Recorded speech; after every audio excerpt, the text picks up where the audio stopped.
Here's some tips I'll give you some tips from each section for the Expressions, Equations, and Inequalities study guide. The first section, of course, please note that right here there's a video you can watch, but I want to talk about the second question here because x squared and x are not like terms, so we can combine these two to get 13x squared and then minus 1x, and that's it. Then we can't do any more combining there because they're not like terms. So please keep that in mind. The next section I want to talk about is the distributing. So let's remember that when we're distributing, we only distribute within the parentheses. So I'm going to look at the third example here, this one here. So we need to distribute that 3 first. So we're going to keep the 4 here, and we're going to distribute a positive 3 to get plus 6x. And then 3 times negative 5 is negative 15, so minus 15. The 6x can't combine with anything, but 4 minus 15 is going to give us a negative 11. And then we're done. You can write it as 6x minus 11, or 6x plus negative 11 would also be acceptable. In section 3, remember factoring is just the opposite of distributing. So we want to find the greatest common factor. And let's take a look at the third one here with 200b minus 50. We can factor out a 50. You want to divide out the largest number possible.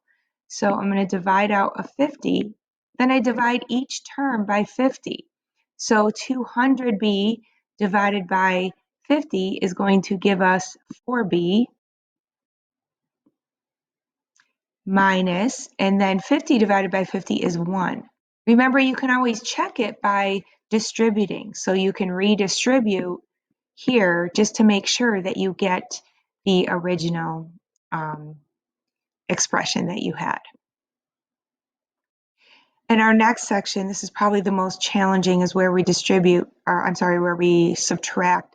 I definitely recommend that you watch that video again because this has been a challenge when we're in school or not. It's just very difficult. So let's do the middle one here.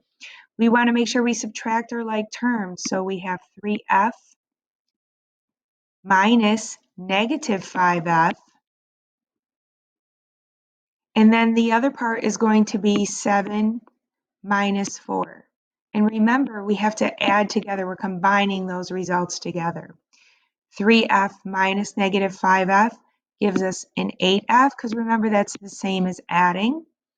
And then plus 7 minus 4 is 3.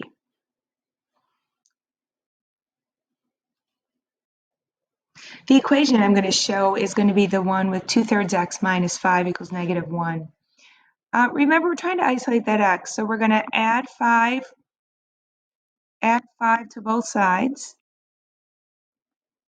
That's going to give us 2/3 x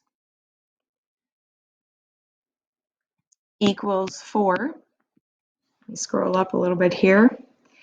And then when we have a fraction, we could divide by 2/3. I find it easier to multiply by the reciprocal, because 3/2 times 2/3 is going to give us 1. So that gives us our 1x. And I'll just write that over here. And then 4 times 3/2 is going to give us 6. So then x is equal to 6. Now you really should check it. Remember to check you put the 6 in place of the x in the original equation and solve it, and make sure that when you do the math, you get -1 as an answer. Skipping down to number 6, you're going to want to make sure, as it recommends, that you draw that rectangle. And you could do it on separate paper. I just have a screen that can be written on. So it doesn't matter which side is which, but one of the sides is 2x plus 10, and one of the sides is 4x minus 2. Remember, when we find perimeter, we need to add up all 4 sides. Okay, so on your picture, you really should label all 4 sides so that you get an accurate perimeter. So then we can add up all of our x's. That's going to give us 4x plus 2x is 6x. So the total is going to be 12x. And then 10 plus 10 is 20.